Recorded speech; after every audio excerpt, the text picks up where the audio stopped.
In this video, I want to talk about Twitter and how you can use it for marketing purposes. First of all, a bit of background about Twitter. Twitter is both an online social media site and a smartphone app. And Twitter users send short messages called tweets, and these are limited to 140 characters. Anyone can read tweets, but only registered users can post them. And people who are following a particular Twitter user get notified every time that person posts a tweet. They can then forward it on to their followers, and this is known as a retweet. Other users can also be quoted in a Twitter tweet by using the @ symbol, the A in a circle there. And topics on Twitter can be grouped together using hashtags, which is the number sign that you often find on a telephone keyboard.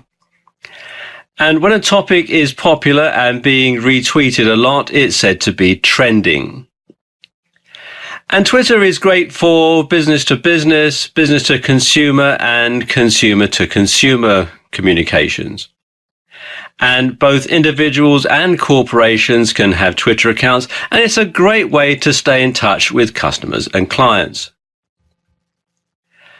And Twitter's reach spans the globe. As you can see, it's available in most countries throughout the world. There are some that you can't penetrate with Twitter. China doesn't like Twitter very much, and also some countries in sub-Saharan Africa where the internet and mobile phone networks aren't very well established. You can't get Twitter there. But most other countries, most of the other major countries in the world, major economies in Europe, North and South America, Australia, and so on, can access Twitter. So you have quite a wide reach. And Twitter is sometimes called the pulse of the planet because people can tweet their reactions to events very quickly. And you can also get instant feedback this way. And if you think about it, when you've only got 140 characters, then you're forced to be very concise in your messaging. So you have to get what you want to say down to 140 characters. So you have to be very specific and to the point. So there can't be any waffle or anything in a Twitter tweet. But also, a Twitter tweet being so short is very easy and very quick to read. So people are going to read your tweet in its entirety because it's not very long. Whereas with, say, a blog post, then it's going to take a while to write and it's going to take a long time to read. And sometimes people get bored and click away. But with a tweet, obviously that's not going to happen. And Twitter is popular with business leaders, it's popular with celebrities, and it's popular with politicians because, of course, you can communicate directly with your customers, directly with your fans, directly with the voters. It doesn't have to go through any middlemen or any other stages. It's just straight to the recipient on Twitter, and that is very, very powerful. And here we can see some famous people's Twitter accounts. We've got Bill Gates, Lindsay Lohan, and President Barack Obama. Now, if you're going to use Twitter for marketing purposes, it works best when you don't try to be too salesy. If you try to send Twitter tweets that are, buy my product and the URL, then you'll find that people will turn away from it quite quickly. What you need to do is to use it in conjunction with other social media. So use it in conjunction with things like Facebook, with YouTube videos, with postings that you have on your blog. It's a good way of drawing people's attention to posts that you have on your blog as well. And basically, when you're using it for marketing, use it to maintain a rapport with your customers and your potential customers, and frankly, you can't go wrong. And you can sign up for Twitter here at twitter.com. Just enter your name, email address, and password in the box here, and click the button here that says sign up for Twitter, and then follow the on-screen instructions is actually very simple. In this video, I want to talk a bit about Instagram and how you can use it for marketing purposes. Before I do that, let me give you some background to Instagram. Instagram is a photo sharing smartphone app, and it enables you to share photos on social media sites such as Facebook, Tumblr, Flickr, and Twitter. And it's particularly popular with Twitter users because you can include the URL to your photograph in a Twitter tweet. And it also uses hashtags in a similar way to Twitter. Now, let me give you some background here. Instagram launched in October 2010, and it was acquired by Facebook in 2012 for $1 billion. Over 300 million users access the site every month, and that was by December 2014, the last time that they published the stats. And it's estimated that over 58 photographs are uploaded and one new user signs up every second. So you can see that it is a rapidly growing site and one that you can use to reach a massive audience. And you can add tags to your photos and images. Like I was saying earlier, you can use the hashtag symbol, and it works in a similar way to hashtags on Twitter. So, for example, if you were to take this photo and upload it to Instagram, you could have the hashtag hiking trail, hashtag Mount Tamalpais, and hashtag tired. You can also tag people using the @ symbol, again, just like on Twitter. And you could also tag users in the picture themselves, like on Facebook. Instagram also has the ability to message photos with Instagram Direct. So you can send someone a private message as a photo. And it's also possible for users to follow accounts just like you do on Twitter. Now, Instagram is a fantastic way to promote products and services. You can use it to increase your brand's visibility. And of course, you can position yourself as a hip and artistic organization. Another thing that you can do using Instagram is location tagging. You can take a photo and then you can log the location where that photograph was taken so that people can find it and they can go to the exact same spot. Now, of course, this is great for bricks and mortar businesses. So, for example, you could take a photo of a store if you run a retail store, and you can then location tag it so that people can find where that store is using their smartphones. It's good for off-site services. So let's say, for example, you have a company that lays driveways. What you can do is, after the driveway is all laid down and finished, you can take a photo of it, upload it to Instagram with a location tag, and you can get people to come by and take a look at the quality of your work and hopefully buy a driveway from you. And of course, if you exhibit at a trade show or an exhibition or an event, then you can geotag a picture of your stand, and you can get people to find you at a trade show very easily that way. You can also use local hashtags on Instagram, and this can be very powerful. And what you should do is search for local hashtags regularly, and be sure to add your photos to that particular hashtag.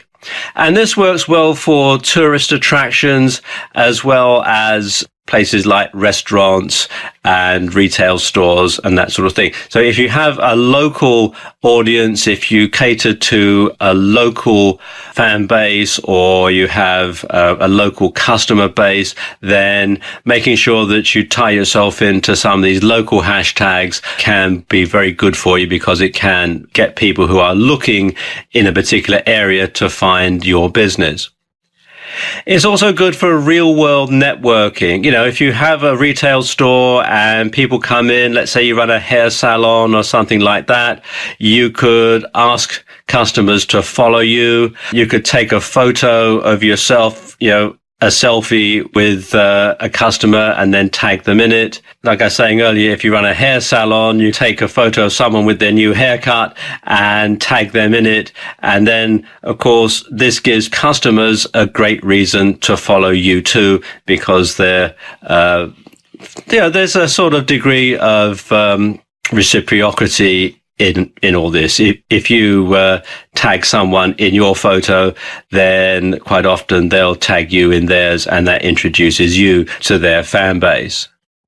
And you can sign up online at Instagram.com, or what you can do is you can download the app from the Apple App Store, or you can get it on Google Play. In this video, I'm going to talk you through how you can get the most from hashtags. Now, hashtags are used on most social media sites, but chiefly on Twitter, Instagram, and Facebook.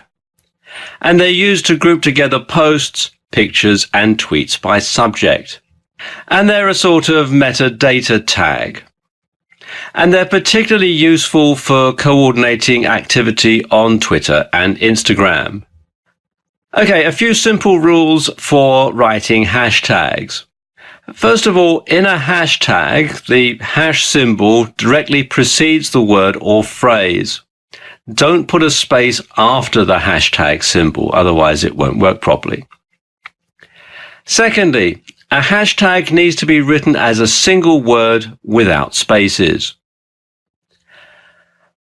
Thirdly, while you can use a number in a hashtag, typically punctuation and special characters won't work, so just alphanumeric characters only.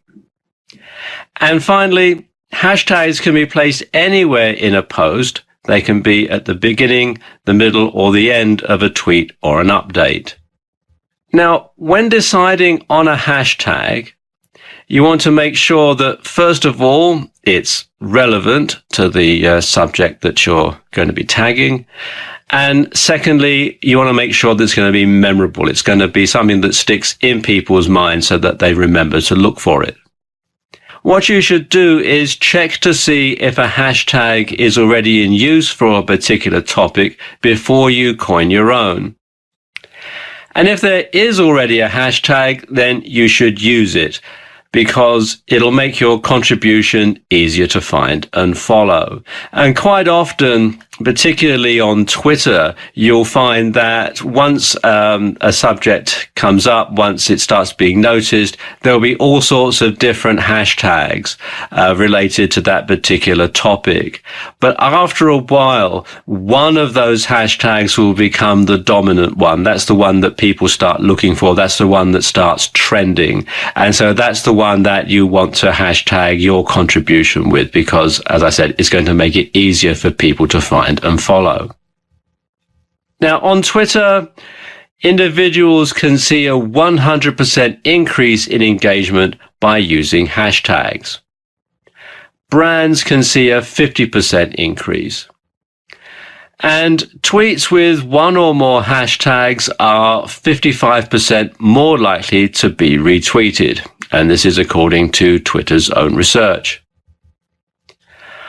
But, and there always is a downside, tweets with more than 2 hashtags show a drop in engagement by an average of 17%.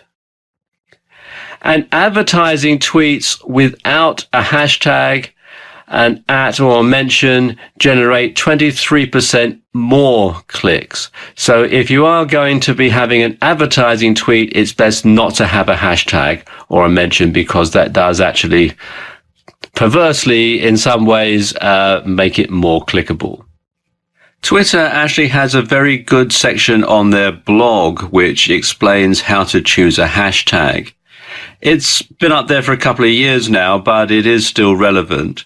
So, and if you want to read it, you go to blog.twitter.com/2013/how-to-choose-a-hashtag.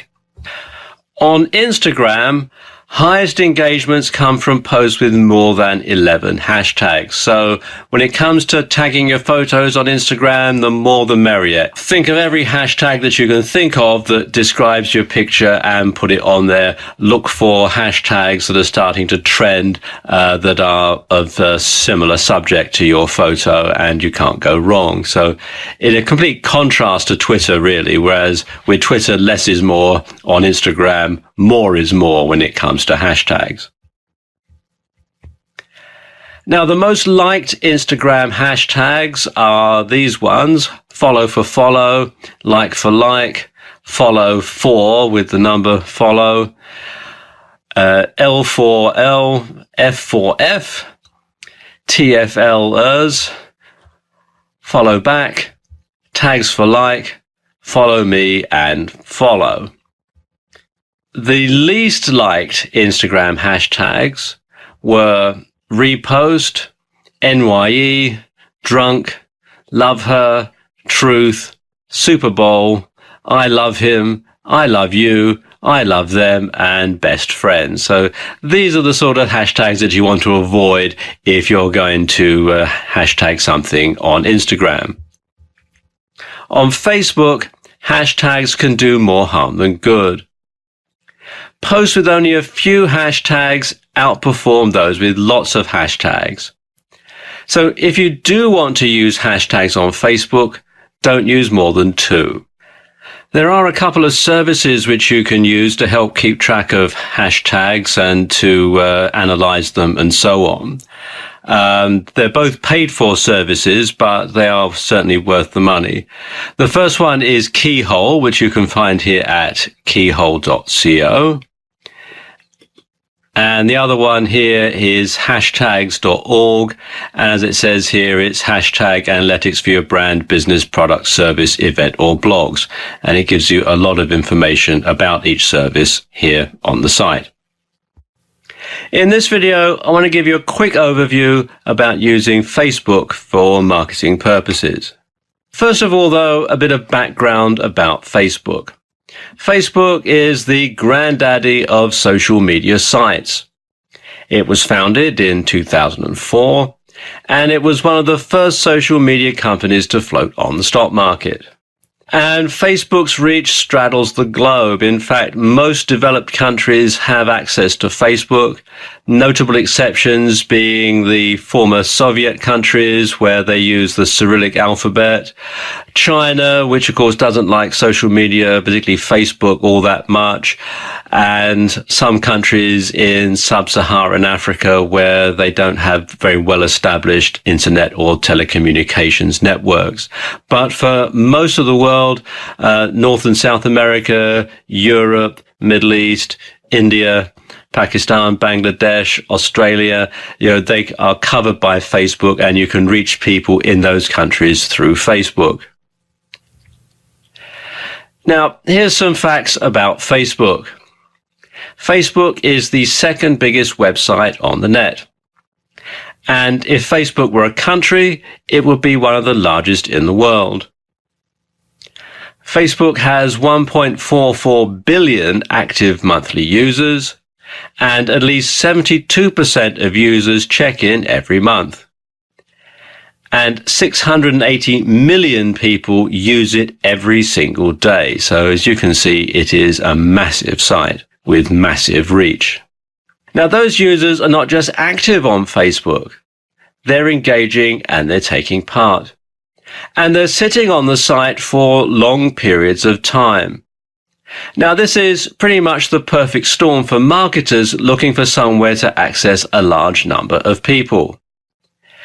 And it's good for both business to business and business to consumer communication. There are 2 ways of promoting your business, brand, product, or service on Facebook. The first way is organically via a Facebook page, and the second is via pay-per-click Facebook ads. And both should form part of any marketing strategy on Facebook. Let's look at organic traffic first. Creating a Facebook page is very similar to creating a profile page for yourself personally, and you have many of the same elements. You have information, you have a profile picture, and you have a cover image. And if we look here, you can see a Facebook page for a fictitious coffee shop. You can see that they've got their logo prominently displayed. They've got a nice background image. They've got their friends and fans. They've also got information about their locations. They've got videos. They've got photos. And they've also got likes.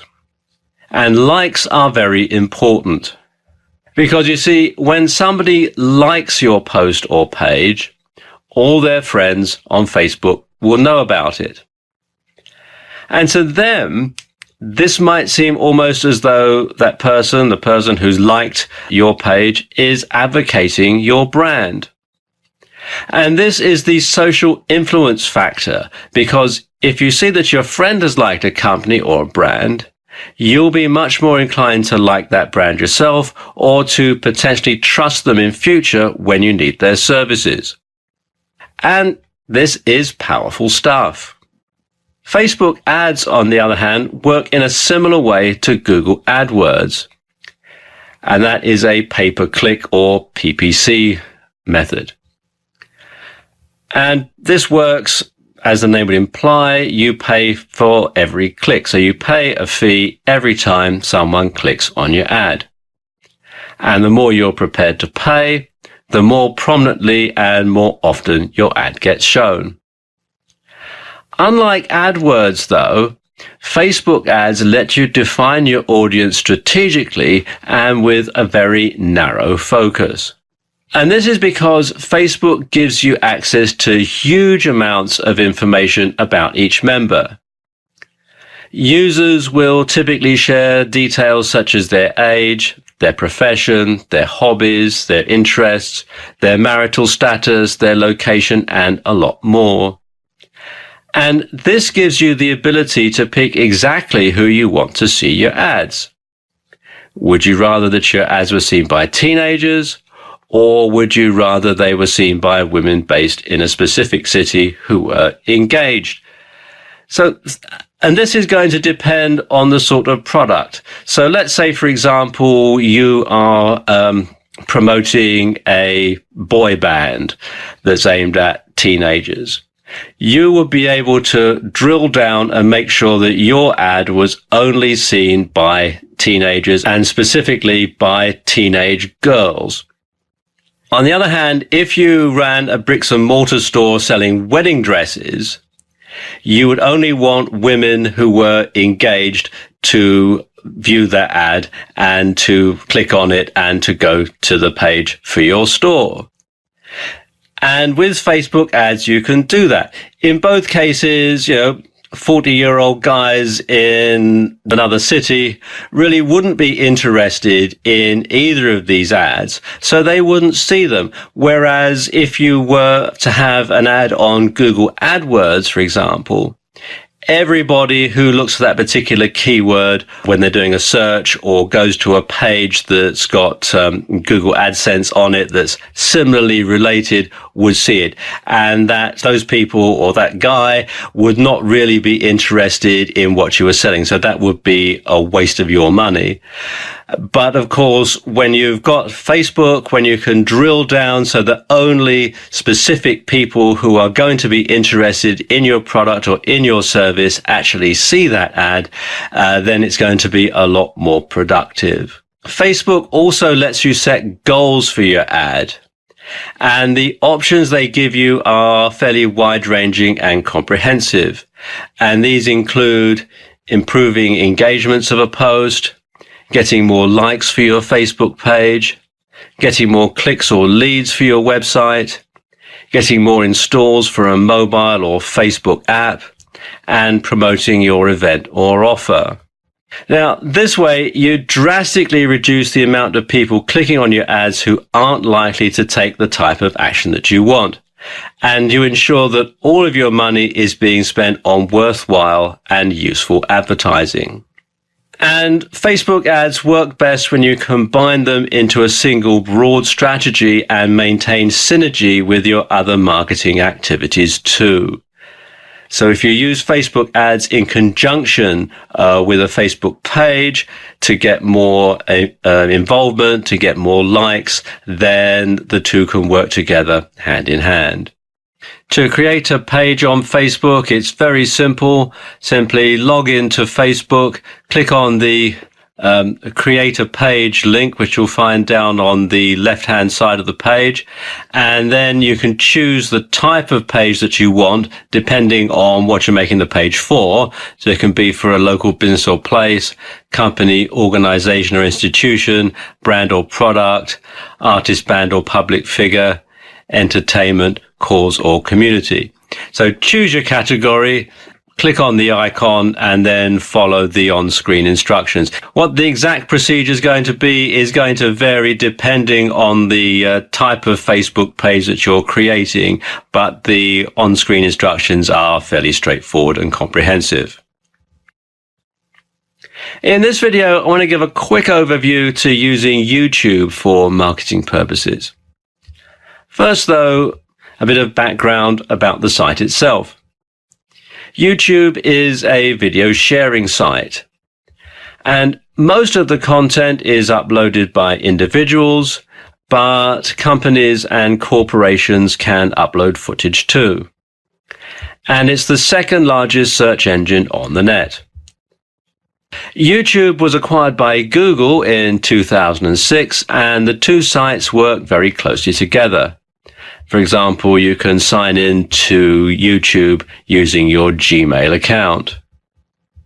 Now, YouTube is good for both business to business and business to consumer communication. And YouTube offers many advantages to marketers. First of all, it's highly engaging. It's passive and it's hard to look away from. And the brain has evolved to pay attention to moving images and sounds. Think about it for a moment. If you're in a room talking to someone and the TV's on, no matter how hard you try otherwise, you're going to find yourselves, just sort of looking across just to check the TV, just to see what's on.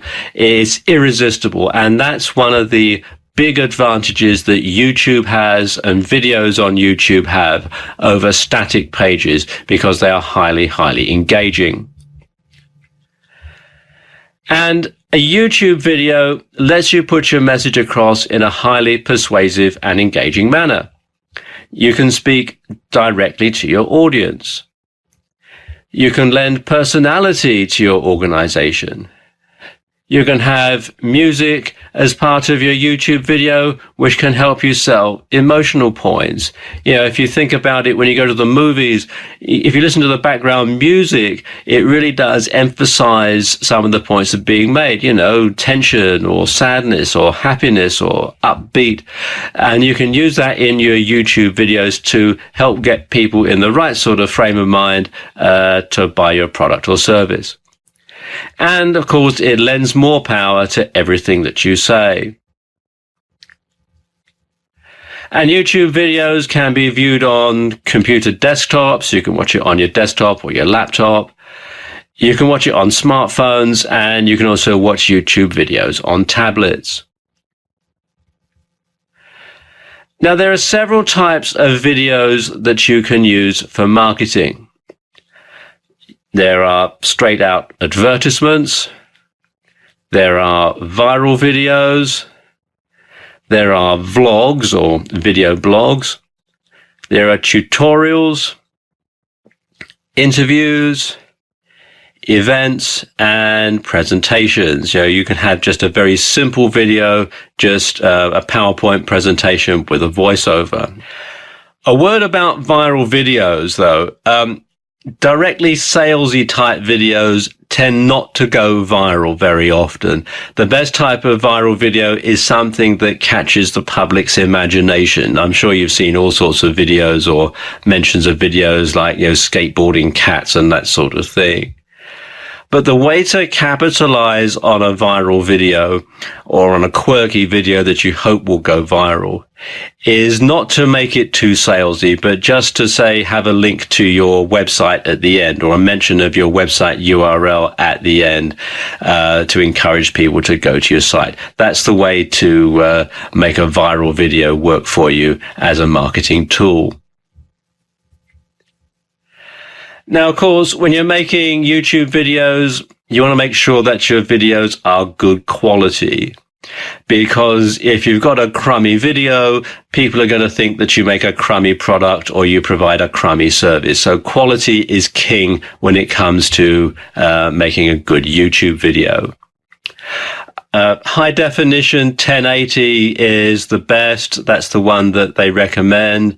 Some people think you should shoot 4K. Personally, I don't think that it's worthwhile going that far at the moment. Although as the internet evolves quite quickly, that might be something to bear in mind for the future. Above all else, though, your YouTube videos should be well shot and edited. Like I was saying earlier, make sure that they are good quality. And you should consider hiring a production company or a videographer if this sort of thing isn't your forte. Because if your video looks amateurish, like I was saying, it's going to reflect badly upon you, because people do judge the quality of the product or service they're going to get from you by the quality of the video that they see on YouTube. And the more often your video gets watched, the higher it will rise in the rankings on YouTube. And top-ranked videos also show up in the Google search results for their particular keyword. This is another way that Google and YouTube work closely together. If you've got a really popular video on YouTube, then it's going to show up in the Google search results for the particular keyword as well. So you do actually kill two birds with one stone in that way. Getting started with YouTube is very easy. As I was saying earlier, you can sign in with your Google ID. You can then come here to where it says My Channel. Let's just click on that. And you can customize it in a similar way that you can with your Facebook page and your Twitter homepage and that sort of thing. And then you can start uploading videos.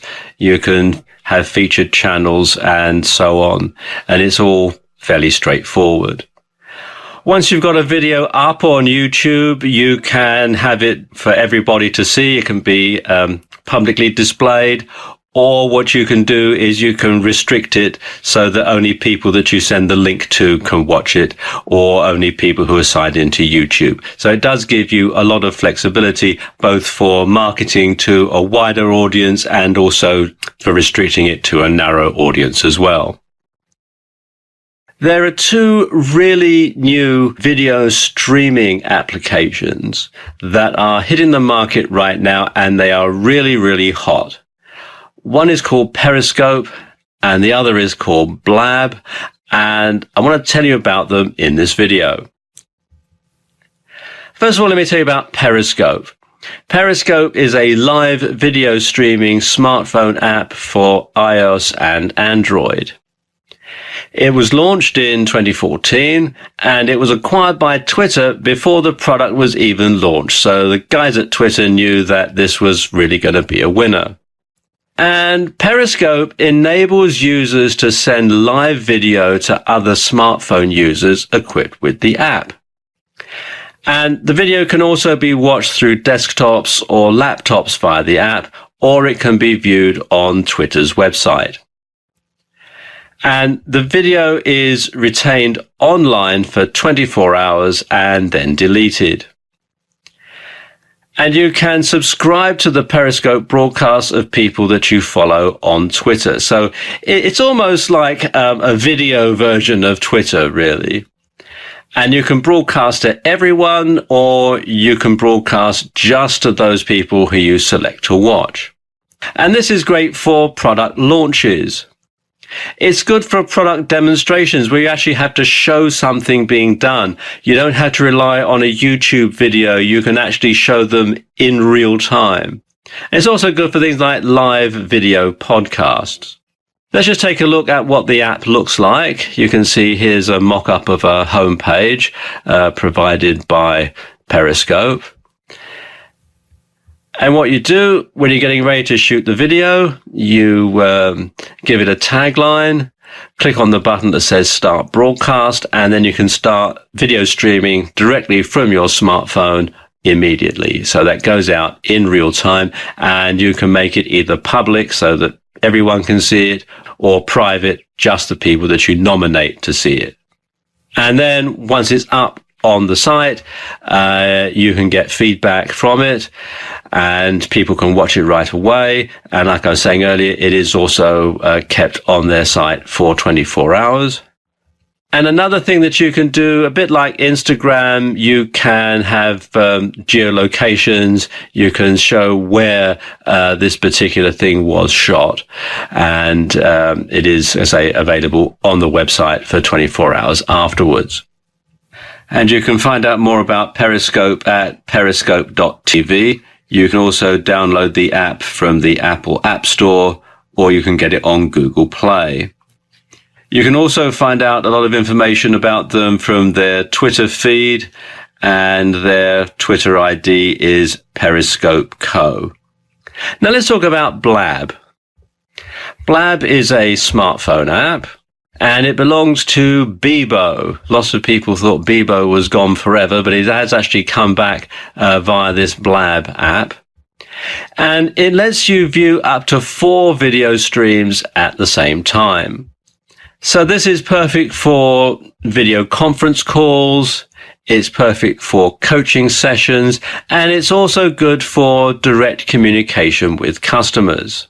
It's all fairly new, so let me just show you the infographic that they have on their website. You can read it here at blab.im/about. And if I scroll down a bit, you can see what it's all about. You've got topic-driven conversations. You can have up to 4 people on the air at the same time. You can record the whole thing or just a portion of it. And you've got live audience participation here at the side. Let's go down a bit further. You can see what some of these people are using Blab for. You can see it's being used for after-show discussions, interviews, recording podcasts, coaching and teaching, and for discussion. So all very practical uses that you can put Blab to. And you can see from this graph here that it really is growing quite tremendously. And the average user spends about 65 minutes per day watching Blabs, over an hour of interaction, which is pretty powerful stuff. And it also goes on to explain a few things here about the story behind Blab and so on. And at the bottom of the page, if I go down a bit here, you can download the app, you can follow them on Twitter, and also, if I come to their main site, which is blab.im, they have a video that shows the thing in action, and you can also sign up with Twitter. So there you go. That's Periscope and Blab, 2 very new tools that I'm sure we're going to hear a lot more of during the time to come. In this video, I want to talk a bit about Pinterest and give you a quick rundown on how you can use it for marketing.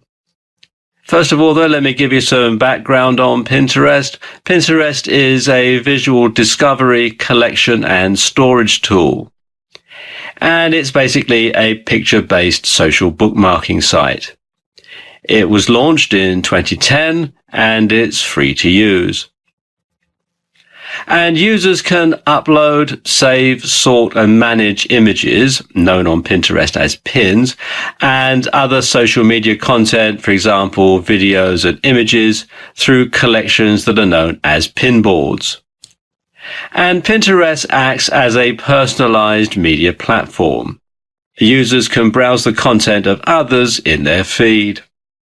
And users can then save individual pins to one of their own pin boards using the Pin It button.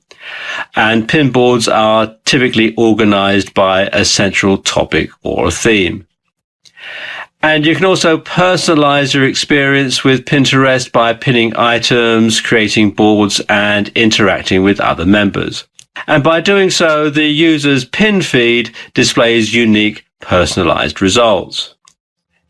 And Pinterest can be accessed via computers, smartphones, and tablets. And it's good for business to business and business to consumer communications.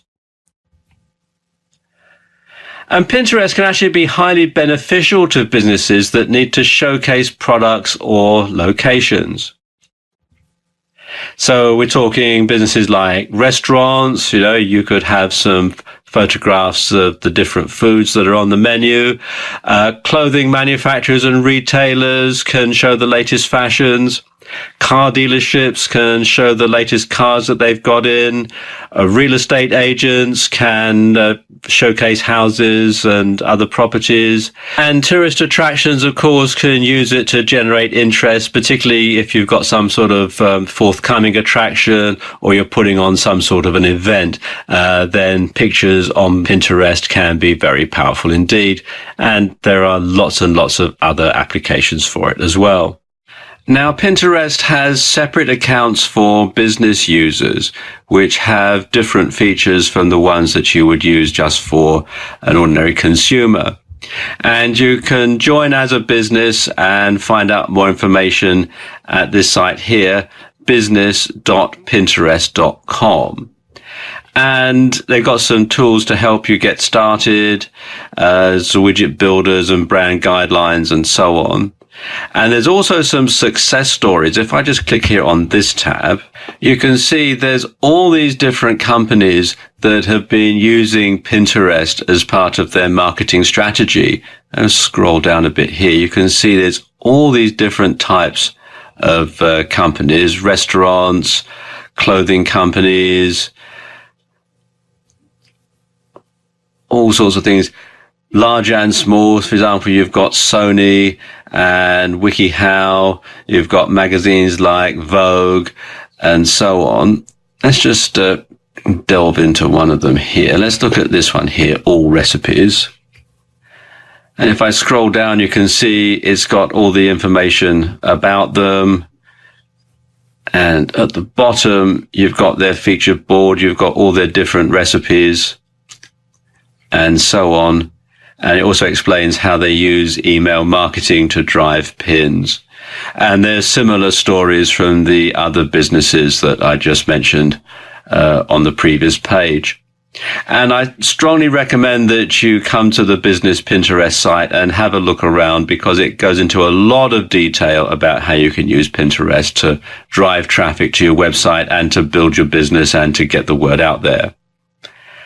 And Pinterest is a very underutilized tool, so you really will be getting a head start on your competition, and of course, you'll be in very good company.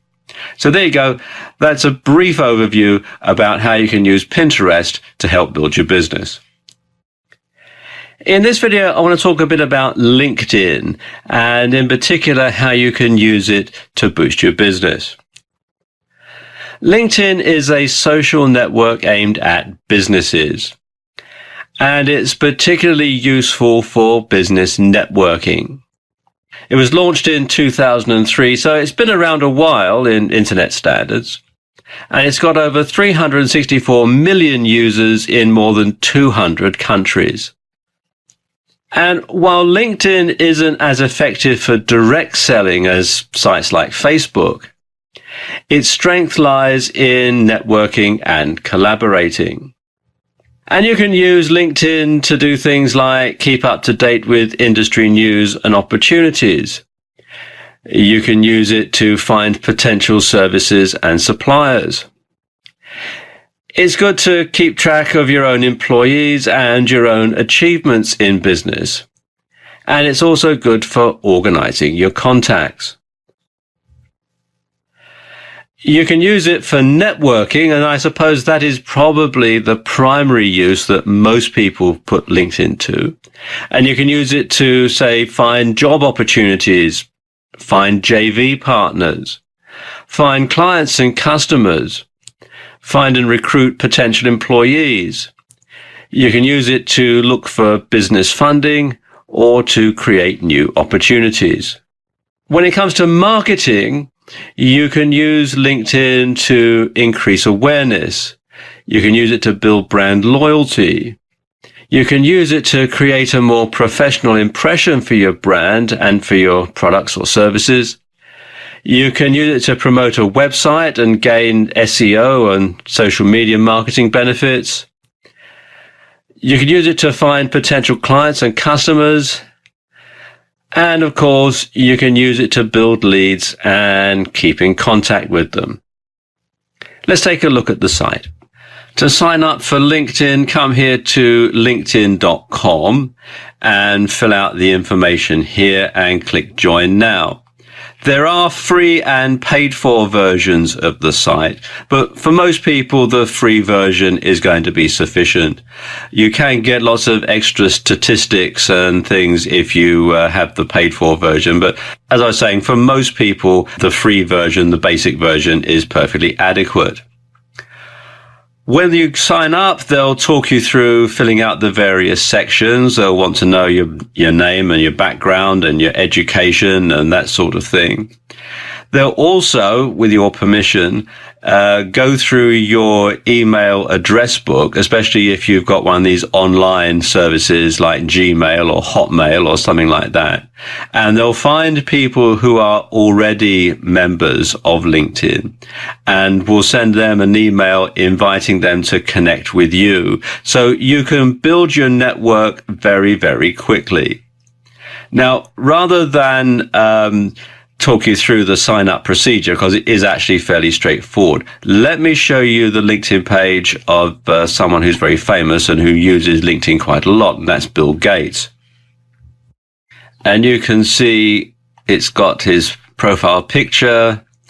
It says what he's doing now, his current position, where he lives, which is the greater Seattle area, his education, shows how many people are following him, and you can click the button here to follow him if you wish. You've got his recent posts on LinkedIn. It's got the background, his background summary, his experience. Shows here that he's been the co-chair of the Bill and Melinda Gates Foundation for 15 years, and before that he was co-founder and president of Microsoft. It's got his education at Harvard University, and then he went to Lakeside School in Seattle. You've also got here people who viewed his profile also viewed these other people here. It's got the companies that he's following, and so on. And then there is some advertising here. You can actually advertise on LinkedIn. It's best for business to business advertising, but as I was saying earlier, it's generally better to use LinkedIn for finding things like JV partners and so on, than actually direct advertising. So there you go. That's a brief overview of LinkedIn. One of the worst things that can happen to your social media site, be it Twitter, Facebook, LinkedIn, or whatever, is that it appears dead. And there are some ways that you can ensure that that never happens, and I'm going to talk you through them in this video. Now, we all know that staying active on social media can be very time consuming. And if you run a business, then obviously you have to divide your time between actually running your business and promoting it on social media. And it's best to be active on more than one social media platform. So you should have a presence on Twitter and Facebook and LinkedIn and Instagram and any other social media platform that you can think of, because you really should be everywhere all the time, because that way you stand the best chance of getting more customers, getting more contacts, building your network, and so on. And there are 3 ways that you can stay on top of things. You can do it manually by yourself or by somebody in your organization. You can do it automatically, and I'll talk a bit more about that later on in the video. Or you can outsource it altogether and get somebody else to run your social media for you, a VA or somebody similar. Now let's look at how you can do this manually. First of all, you should set aside a certain block of time each day to attend to social media. So that could be something like first thing in the morning, or it could be at the end of your working day, or it could be during the day whenever you perform a certain task. So, for example, every time you go down to the kitchen to make a cup of tea or coffee, you could update one of your social media posts. And what some people recommend that you do is that you keep a tablet computer or an old smartphone in your kitchen. And so every time you go to make that cup of tea or coffee, you can check your Facebook, check your Twitter, update it, retweet something, that sort of thing. And that way you're going to be active all the time. And you can do it, while you're waiting for the kettle to boil or something like that. And it's not going to take up a great deal of time out of your day. Alternatively, you can use automated services to generate content. So you could schedule posts or tweets ahead of time and write them and get them put up so that your social media never appears dead. Also, cross-posting to different social media platforms at the same time and linking them together will mean that when you update one particular social media platform, it updates others as well. So you could have it to show the latest tweet on your blog, for example. So every time you send a tweet, your blog gets updated. You can link Facebook and Twitter and all sorts of things automatically. And there are some third-party services that can help you to do that.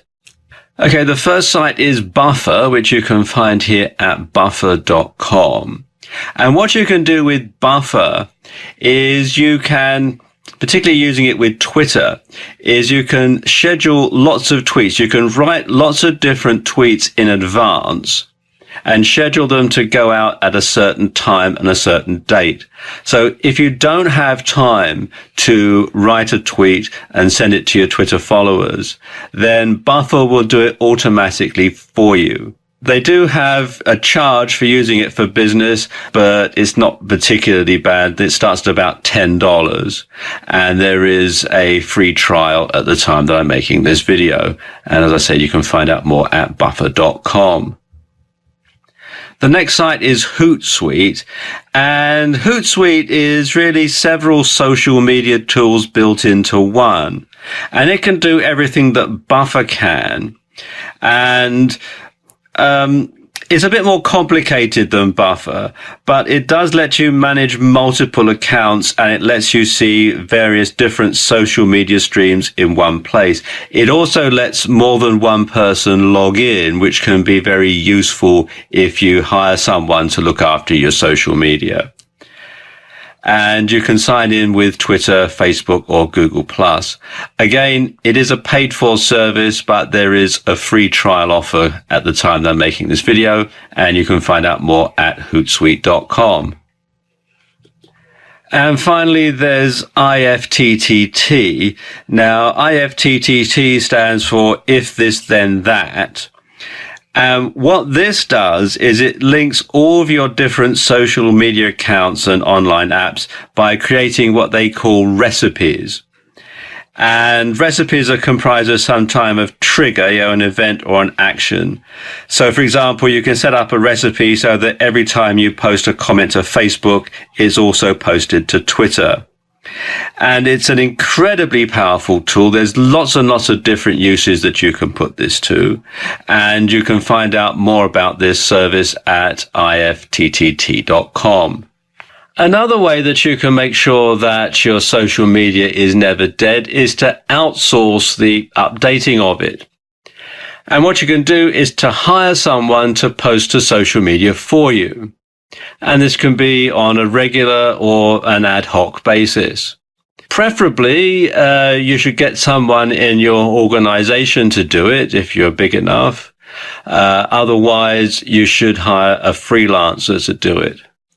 One thing that you can do, if your kids are old enough, is to get them to post stuff for you after school, because most teenagers in particular enjoy spending time on social media. So if you can get them to do something that's going to be beneficial to your business at the same time, well, you kill two birds with one stone. And if you do a search on Fiverr for social media posts, you'll find lots of people here who will post to your social media accounts for $5 and even do more VA work as well. Personally, I would only hire someone off Fiverr if you needed somebody on an ad hoc basis. If you're going to have a more ongoing relationship with someone, if you want to have someone as a virtual assistant on a regular basis, then it's probably best to hire them off a site like Freelancer. And you can come here to freelancer.com and click on the hire button and do a search for virtual assistant or social media posting, and you'll find lots of people who are offering their services, and prices vary, but sort of do bear in mind that when it comes to this sort of thing, you get what you pay for. So it's best to pay as much as you can afford for a good quality job. Now, once you've established yourself on social media, it's very important that you maintain an active presence. Because if your social media goes dead, people might assume that you've gone out of business. And of course, that's the last thing that you want. In this video, I'm going to talk you through some ways to link your social media and your blog. Now, for the purposes of this video, I'm going to assume that you have a WordPress blog because that's the most popular blogging platform. If you have a different type of site, then what I'm going to explain in this video is still possible to do. It's just going to be a lot more difficult. But if you have a WordPress site, then what I'm going to explain here is actually going to be quite simple.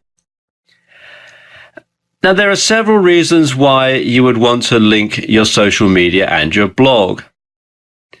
First of all, it makes sure that your blog never looks tired. And it saves you from having to update it quite so often, because once you update your social media, you update your blog at the same time. Now, the more often your blog gets updated, the more often it gets crawled by search engines. And that increases its position in the search engine ranking positions, otherwise known as SERPs.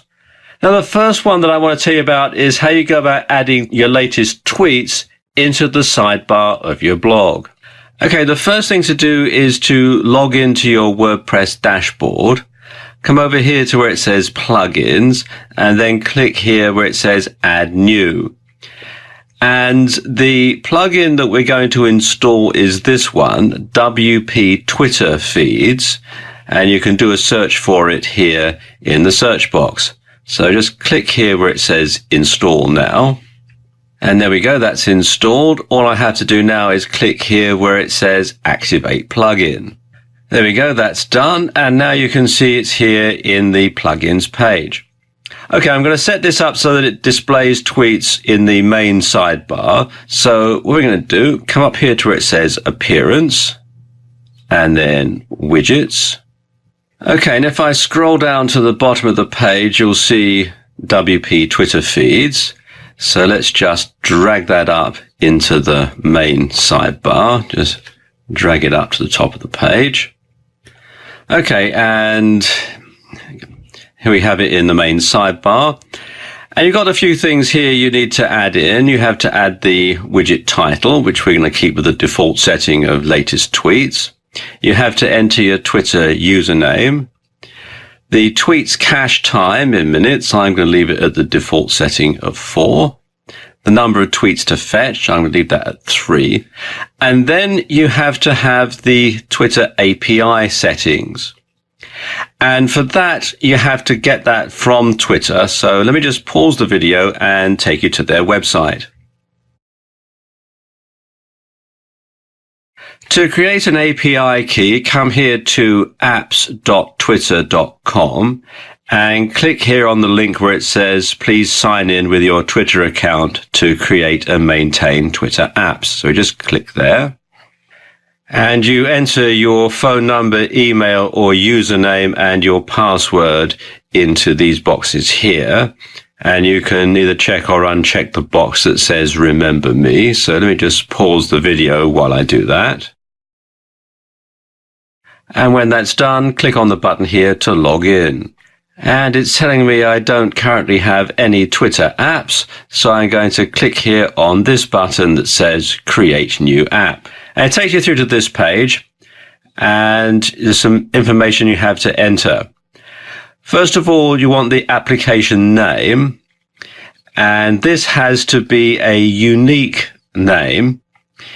It mustn't contain the word Twitter, and it must be different from every other application name that there is out there, which is quite a tall order. So what I usually do is enter my website URL, or the first part of it, and a number, and that will mean that it'll be a unique name. So let's just enter that in.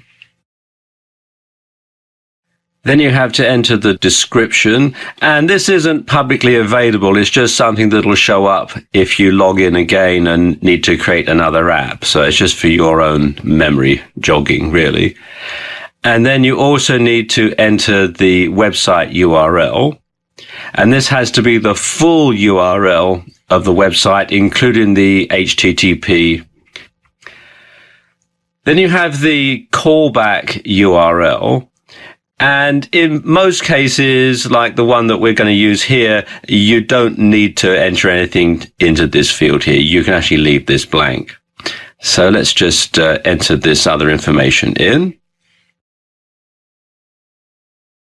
And when all that is done, you have to scroll down and agree to the developer agreement. It's all sort of fairly straightforward. You've got all the legal stuff. So you check the box that says, yes, I agree. And then you click here, create your Twitter application. And there we go. It's telling me that my application has been created, and it's got the application name. Now I need to get the API key and the API secret. And sometimes these are also referred to as the consumer key and the consumer secret, respectively. So to get those, I need to click on this tab here that says Keys and Access Tokens. And you can see we've got the consumer key and the consumer secret. And what I need to do now is to copy and paste these into the application. So let me just pause the video while I do that. Okay, that's pasted in. You'll notice, though, there's another couple of things that you need to fill out, the access token and the access token secret. And to set that up, it's a separate operation back on the Twitter website. Scroll down to the bottom of the page and click on the button here that says Create My Access Token. And it's saying my application access token has been successfully generated. So if I just scroll down to the bottom of the page, you can see we have it here. So let's just copy and paste this information. And that's done. One thing about the access token, it is hyphenated, and on some monitors you'll find that it is on 2 lines when you get it out of the Twitter website.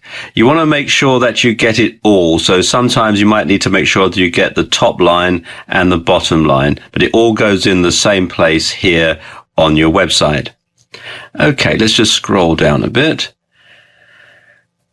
You can also show Twitter intents or hide Twitter intents text. The style, you can have list or a slider. I'm going to leave it at list. You can have a circular avatar image, display the avatar image, exclude quoted replies, show a go after the time, and you can set Twitter like short time or screen time. You can show the widget border, and you can have a different theme if you wish. I'm going to leave all this at the default settings and just click here on Save.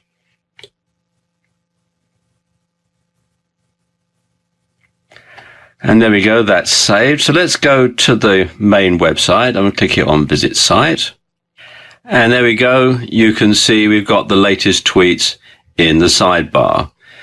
And you can tell this is a demonstrator account because I don't use it all that often.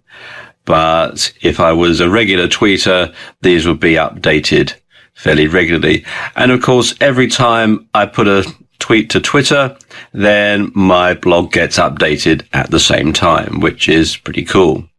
One way to make sure that you get more engagement between your blog and social media is to ensure that your site is easy to share. And there is a very good plugin which will allow you to do that. And the plugin I'm going to use for this is called Shareaholic, and I've installed it already, and the process is the same as in the last section here. And you'll see that it's installed the Shareaholic link down here, and it's also saying that I can get started now. So let's just click up here on this button. Opens this pop-up, and once you clicked on the Get Started button, you're agreeing to the terms of service and the privacy policy, both of which you can read on their website. So let's just click here to get started. Now you can register with Shareaholic to get all these extra features here. And you do so by simply clicking here where it says sign up for free. But you don't have to have all those to make it work. And I'm going to skip those for this demonstration. But basically what you can do is you can have here related and promoted content. And you can put these buttons under a post or under a page. And you can also have them under the index or under the category, and you can edit the related and promoted content settings. You can have the different share buttons and so on. And you can also customize what these buttons look like. Let me just show you here. I'll click on the customize button. You can change the theme, you can change the number of posts, and this gives you an idea as to what it will look like when they show the related content underneath your page or post. Okay, so click on Save Settings if you changed it, or just click up here on the X if you haven't. I haven't, so I'm just going to click on the X. You can also edit the share button settings, so we just click on that. Opens up this pop-up window, and all this is fairly straightforward, but there is one thing that I will show you, which is the follow buttons. And you can use this to get lots of extra followers to Facebook and Twitter and so on from your blog. Let's just click here where it says Edit. And you can set the arrangement of the buttons, but also, if I scroll down a bit, you have spaces here. Oops. You can enter the username for Facebook, Twitter, Pinterest, and a whole lot of other sites. And what this will do is it will encourage people to follow you on these various social media sites from directly within your blog. And it's a very, very powerful way of doing it. Now, obviously, this is just a demo, so I'm not going to enter any information here. But if this were a real site, I would put my usernames here in these boxes. Okay, let's just close the box here by clicking on the X. Okay, let's activate that and click here to save settings. And there you go, it's saying settings successfully saved. So let's just go to the main site and I'll show you what it looks like. Click here on Visit Site. And there we go, there are the buttons on the page. And this just makes it so easy for people to share the content on Facebook and Twitter and all these other social media sites. Plus, of course, if we'd set up the follow me section, people could easily follow you on these social media sites as well. So there you go, just 2 ways that you can link your social media and your blog to get the best out of both of them.